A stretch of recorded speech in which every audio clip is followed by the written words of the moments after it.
இன்றைக்கி நம்ம வந்து 10th ஸ்டாண்டர்டு சயின்ஸ் புக்கில் வந்துட்டு உலோகவியல் அந்த பாடத்தில் வந்து இப்போ நம்ம முக்கியமாக இயற்பியல் வேதிய பண்புகள், அதாவது உலோகங்களுடைய இயற்பியல் வேதி பண்புகள், அதுக்கப்புறம் அலுமினியம், தாமிரம், இரும்பு இதனுடைய உலோகவியல் பண்புகள், அதனுடைய தயாரிப்பு விதை, அதனுடைய பயன்கள் இதெல்லாம் பார்க்க போகிறோம்.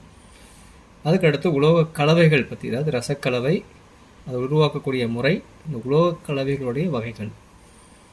அதுக்கடுத்ததாக இந்த உலோக அரிமானம், அதனுடைய வகைகள், அந்த அரிமானத்தை தடுக்கக்கூடிய முறைகள். இறுதியாக இந்த பாம்பன் பாலம், இதை பற்றி நம்ம இந்த கிளாஸில் திரும்ப டிஸ்கஸ் பண்ண போகிறோம். அதாவது properties of physical and chemical, very metal properties, metallic properties of physical and chemical, then the metallurgy of aluminium, then metallurgy of copper, metallurgy of iron. These three metals of preparations, properties and uses we will discuss in this portion. அதே போல் இந்த அல்லாய்ஸில் வந்து amalgam, methods of making அல்லாய்ஸ், எப்படி நம்ம வந்து அல்லாய்ஸ் make பண்ண போகிறோம், இந்த அல்லாய்ஸோட types என்னென்ன அப்படிங்கிறத படிக்க போகிறோம். தென் கரோஷன்ஸ் வந்து types of corrosions, then that is the prevention of corrosion, what are the methods of preventing the corrosions, then the Pamban பாலம். ஸோ இது எல்லாமே இந்த செஷனில் வந்து நம்ம டிஸ்கஸ் பண்ண போகிறோம். உலோகங்களுடைய பண்புகள், the properties of metals.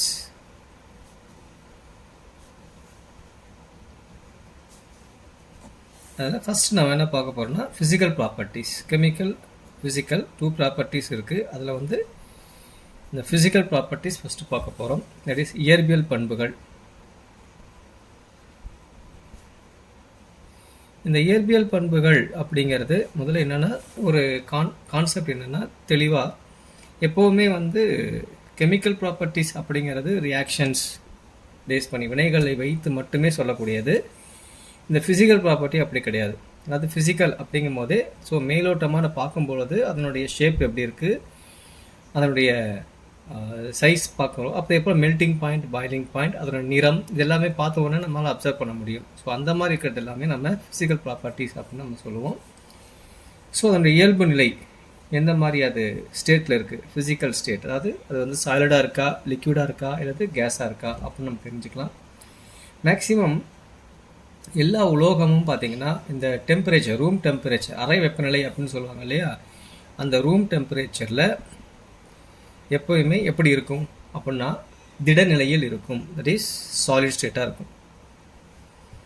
சரிங்களா? அதாவது திட நிலையில் இருக்கும்.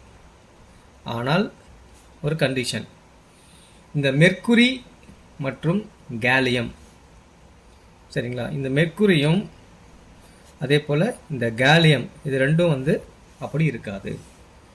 இவை தவிர மற்ற எல்லா உலோகங்களும் திடநிலையில் தான் இருக்கும். That is in solid state. அதுக்கடுத்து இந்த உலோகம் வந்து எப்படி இருக்கும் அப்படின்னா ஒரு லட்சத்தை பளபளப்பாக இருக்கும், ரொம்ப பளபளப்பு தன்மை வாய்ந்ததாக இருக்கும். இது உலோகத்தினுடைய முக்கியமான பண்பும் கூட. ஸோ உலோகம் வந்து லக்ஷர் அப்படின்னு சொல்லுவோம். ஸோ இது வந்து ஒரு பளபளப்பு தன்மை உடையது. ஓகே, அடுத்து இதனுடைய ஹார்ட்னஸ் எப்படி இருக்குது, கடினத்தன்மை. ஸோ உலோகம் அப்படிங்கிறதே வந்து நல்ல ஒரு கடினத்தன்மை வாய்ந்ததாக இருக்கும். இட் இஸ் வெரி ஹார்ட்னஸாக இருக்கும். எல்லா உலோகங்களுமே இந்த வலிமையானது அதிகமாக இருக்கக்கூடியதாக இருக்கும். ஆனால் அதுக்கும் ஒரு சில வரையறும்பு இருக்குது. என்ன வரையறைன்னு பார்த்தீங்கன்னா, இந்த சோடியம், பொட்டாசியம் தவிர மற்ற எல்லாமே வந்துட்டு வெரி ஸ்ட்ராங். ஓகேங்களா? ஏன் இந்த சோடியம், பொட்டாசியம் இது வந்து பார்த்திங்கன்னா மிக அதிக அளவு வினைப்படக்கூடிய உலோகங்கள், அதிகமான வெரி விகரஸ், ரொம்ப ஃபாஸ்ட்டாக ரியாக்ட் பண்ணக்கூடியது.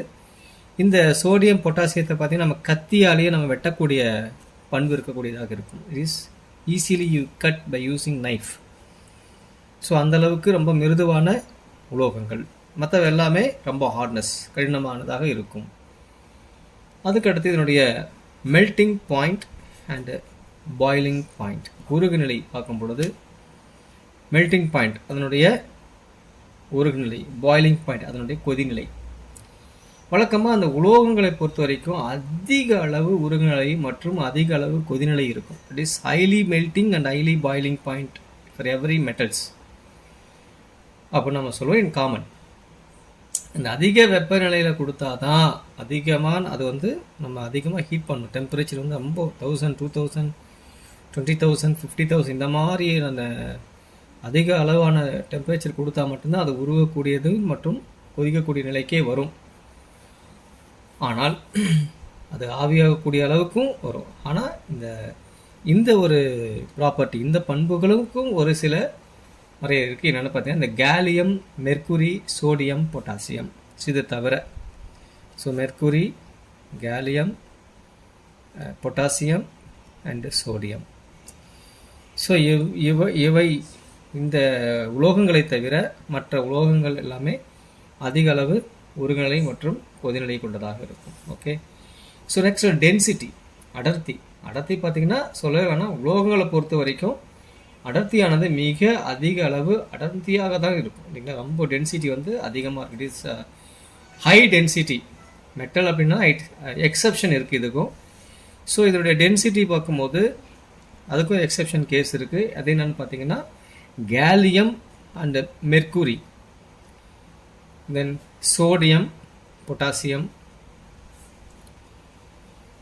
இந்த உலோகங்களை தவிர மற்ற உலோகங்கள் எல்லாமே எப்படி இருக்குன்னா ரொம்ப டென்சிட்டி ரொம்ப ஜாஸ்தியாக இருக்கும், நெருக்கம் அதிகமாக இருக்கும். உலோகங்களுடைய முக்கியமான ப்ராப்பர்ட்டியே இந்த அடர்த்தி தான். சரிங்களா. அடுத்தது இந்த கம்பியாக நிலக்கூடிய தன்மை. கம்பியாக நிலக்கூடிய தன்மை வந்து என்ன அப்படின்னு பார்த்தீங்கன்னா இட் இஸ் த மெலேபிலிட்டி அப்படின்னு சொல்லுவோம் இல்லைங்களா. அது இந்த மெலேபிலிட்டி இந்த உலோகங்களுக்கு எப்படி இருக்குது அப்படின்னு பார்த்தீங்கன்னா இது உங்களுக்கு தெரியும். இது உலோகங்களை பொறுத்த வரைக்கும் உலோகங்கள் கம்பியாக நீட்டக்கூடிய அளவுக்கு தன்மையுடையதாக இருக்கும், ஆனால் உடையக்கூடாது. இதுதான் உலோகத்துடைய முக்கியமான பண்பு. நம்ம எவ்வளோ லென்த்தியாக வேணால் நம்ம இது பண்ணுவோம், ஆனால் அதை வந்து பிரேக் ஆகக்கூடாது, உடையக்கூடாது, ஸ்ட்ராங்காக இருக்கணும். ஸோ இந்த மாதிரி இருக்கிறத நம்ம வந்து சிறந்த உலோகம் அப்படின்னு சொல்லுவோம். ஸோ இது வந்து மெலேபிலிட்டி எல்லா உலோகங்களுக்குமே அது இருக்கும். அதே போல் டக்டிலிட்டி அப்படின்னு சொல்லாது இதனுடைய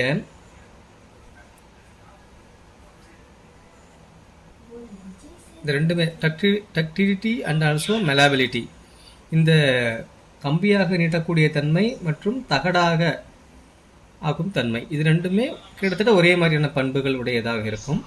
என்னென்னு கேட்டிங்கன்னா அந்த உலோகங்கள் வந்து தகடாக மாற்றக்கூடிய தன்மை இருக்கும், அதாவது அது உடையக்கூடாது, பிளக்காமல். என்ன அடித்தாலுமே ஒரு ஷீட்டாக ஒரு மெல்லிய ஒரு இந்த மாதிரி நம்ம ஒரு ஷீட் மாதிரி பண்ணாலுமே அது உடையக்கூடாது, கிராக் ஆகக்கூடாது. மெலேபிலிட்டி அண்ட் டக்டிலிட்டி, அதாவது ஒரு கம்பியாக நம்ம எவ்வளோ பெருசு நீட்டினாலும் அது வந்து உடையக்கூடாது, அடைந்து கொடுக்கக்கூடியதாக இருக்கும். இதுதான் இந்த உலோகங்களுடைய மிக முக்கியமான பண்பு. ஸோ அடுத்தது பார்த்திங்கன்னா மிக முக்கியமான பண்பு என்னென்னா இந்த வெப்பம் மற்றும் மின்கடத்தும் தன்மை. So the conduction of temperature or here that is and current. இந்த மின் கடத்தும் திறன் கண்டக்ஷன் எப்படி இருக்குன்னு பார்ப்போம். ஸோ இந்த பொறுத்த வரைக்கும் என்னென்னா ஹீட் அண்ட் எலக்ட்ரிசிட்டி எப்படி வந்து அந்த கரண்ட் பண்ணும். ஓகேங்களா. டெம்பரேச்சர் அதாவது ஹீட் அண்ட் டெம்பரேச்சர்னா ஹீட்டை அது கனெக்ட் பண்ணுமா, எலக்ட்ரிசிட்டியை அதை வந்து கனெக்ட் பண்ணுமா. இவை வெப்பத்தையும் இந்த மின்சாரத்தையும் கடத்துமா அப்படின்னா யூஸ்வலாகவே மெட்டல் அப்படிங்கிறது வந்துட்டு என்ன அப்படின்னா it is very good conductor of heat and electricity அப்படின்னு சொல்லுவோம். சரிங்களா. ஸோ இது வந்து உலோகமானது மிக சிறந்த வெப்பத்தை மற்றும் மின்சாரத்தை கடத்தக்கூடிய ஒரு மிக சிறந்த கடத்தி அப்படின்னு சொல்லுவோம். இந்த சில்வர், அதே போல் காப்பர், இதெல்லாம் இந்த எக்ஸல் இன் தி ப்ராப்பர்ட்டிஸ். ஓகேங்களா. இது வந்து இந்த சில்வர், காப்பர் அப்படிங்கிறது பார்த்திங்கன்னா என்னென்னா இதில் ஒரு சில அது எளிதில் நடத்தக்கூடிய தன்மை அப்படின்னு சொல்லுவீங்களா. இஸ் வெரி குட் கண்டக்டர் அப்படின்னு சொல்லுவாங்க. அந்த எக்ஸாம்பிள் வந்து இந்த சில்வர் அண்ட் காப்பர். அதே போல் எக்ஸப்ஷன் எப்பயுமே இருக்கும் இல்லைங்களா. அந்த மாதிரி டங்ஸ்டன் டங்ஸ்டன் அப்படிங்கக்கூடிய உலோகமானது என்ன பண்ணும் அப்படின்னா மின்சாரத்தை கடத்தாது. அப்போது டங்ஸ்டன் அப்படிங்கிற உலோகத்தை தவிர மற்ற உலோகங்களானது மிக சிறந்த மின்சாரத்தையும் மற்றும் வெப்பத்தையும் கடத்தக்கூடியதாக இருக்கும். இது மிக முக்கியமான பண்பு. அடுத்து கடைசி பண்பு என்னன்னு பார்த்தீங்கன்னா கரையக்கூடிய தன்மை, வெரி சாலிபிலிட்டி. ஆக்சுவலாக கரைதிறன் அப்படின்னு சொன்னாலே வழக்கமாக உலோகங்கள் வந்து திரவ கரைப்பான்கள் வந்து இது கரையவே கரையாது.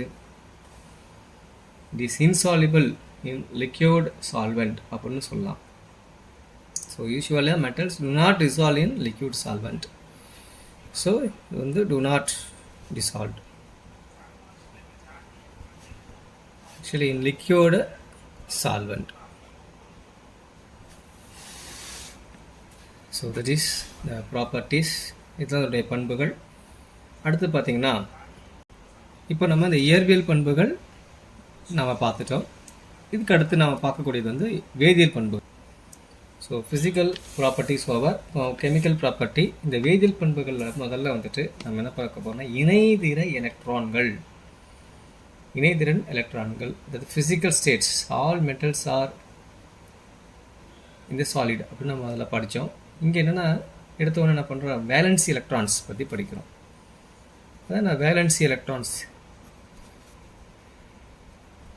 இப்போ இந்த இணைதிறன் எதுக்குங்க நாங்கள் படிக்கிறோம், ஏன் படிக்கிறோம் அப்படின்னா வேதியியல் பண்புகளை பொறுத்த வரைக்கும் இந்த atoms of metals usually have 1, 2 or 3 electrons in their outermost cell.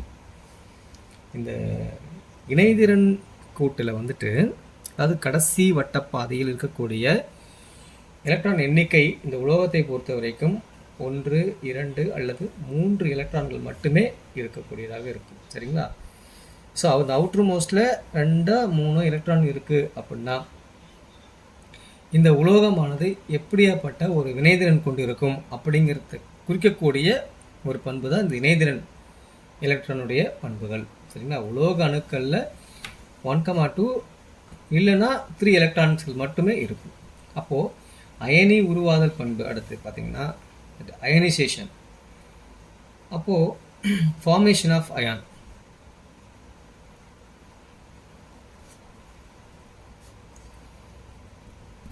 இப்போது அயான்ஸ் எப்படி ஃபார்ம் ஆகும், ஒரு உலோகமானது உலோக அயனிகளாக மாறணும். ஸோ ஒரு மெட்டல் எம் அப்படின்னு எடுத்துக்குவோம். இந்த மெட்டல் வந்து என்ன ஆகும் அப்படின்னா ஒரு எலக்ட்ரான்களை இழந்து, that is loss of electron, ஒரு எலக்ட்ரானை இழக்குது. அப்போ என்ன ஆகும்னா இந்த மெட்டலானது உலோகமானது ஒரு ப்ளஸ் அயனியை பெறும், M+. உலோக நேர் மின் அயனியாக அது மாறக்கூடிய தன்மை உடையது. சரிங்களா? That is it is a positive charge. இதுக்கு பாசிட்டிவ் சார்ஜ் இருக்கும். ஒரு நேர்மின் சுமை இதற்கு கிடைக்கும். Metal form positive ion by loss of electrons in the electro positive ion நமக்கு ஃபார்ம் ஆகுது. அதுக்கு அடுத்து பார்த்தீங்கன்னா discharge of ion. Discharge of ions. இந்த நம்ம அயனிகள் சொன்னோம் இல்லைங்களா, இந்த அயனி மின்சுமையை இது எப்படி இழக்கும், அயனி மின்சுமையை எப்படி இழக்கும். ஸோ இழத்தல், அயனியுடைய மின்சுமை எப்படி இழக்கும். உலோகங்கள் அதனுடைய சேர்மங்களானது மின்னார் பகுத்தல் வினையின் பொழுது இந்த உலோக அயனிகள் வந்து நேர்மின் வாயை வந்து சேரும்.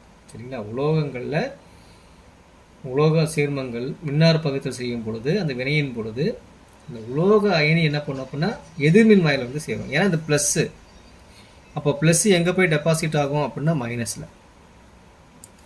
அப்போது M+ அப்படிங்கக்கூடிய இந்த உலோகமானது இந்த மின்னார் பகுத்தல், சரிங்களா, மின்னார் பகுத்தல், இந்த எலக்ட்ரோலைசிஸ் பண்ணுறோம்.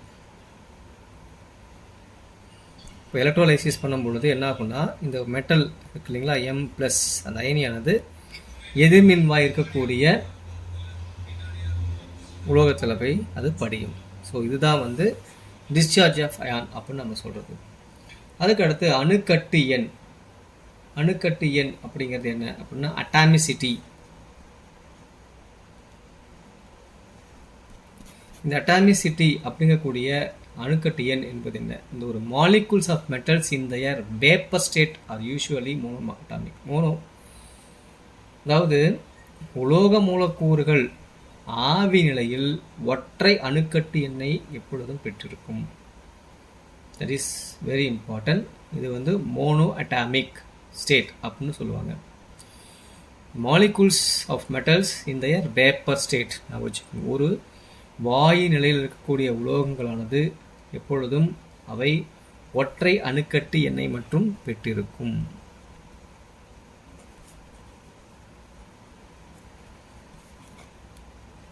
ஒற்றை அணுக்கட்டு எண், மோனோ அட்டாமிக். இதுதான் இதனுடைய வெரி இம்பார்ட்டன்ட் ஆஸ்பெக்ட். அதுக்கடுத்து இந்த ஆக்சைடுகளுடைய தன்மை. ஸோ மெட்டல் ஆக்சைட்ஸ் எப்படி ஃபார்ம் ஆகும்? நேச்சர் ஆஃப் ஆக்சைட்ஸ் என்ன இதுக்கு? ஸோ நேச்சர் ஆஃப் ஆக்சைட்ஸ், உலோகங்களை பொறுத்த வரைக்கும் யூஸ்வலாக மெட்டல்ஸ் அப்படிங்கிறது process high melting and boiling point அப்படின்னு நமக்கு தெரியும். அண்ட் ஆல்சோ வேப்பரைஸ் ஆகிறதுக்கு இதுக்கு ஹை டெம்பரேச்சர் தேவைப்படும் நமக்கு தெரியும், சரிங்களா? ஸோ இப்போ வந்து இந்த நேச்சர் ஆஃப் ஆக்சைட்ஸ் பொறுத்த வரைக்கும் metals, oxides of metals are usually in basic. It is in basic nature அப்படின்னு சொல்லலாம். அப்போ உலோக ஆக்சைடுகள் பொதுவாக காரத்தன்மை உடையதாக இருக்கும்.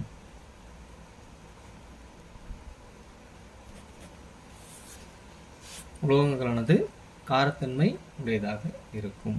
இதுதான் வந்து கெமிக்கல் ப்ராப்பர்ட்டிஸ், வேதிப்பண்புகள். இவ்வளோதான்.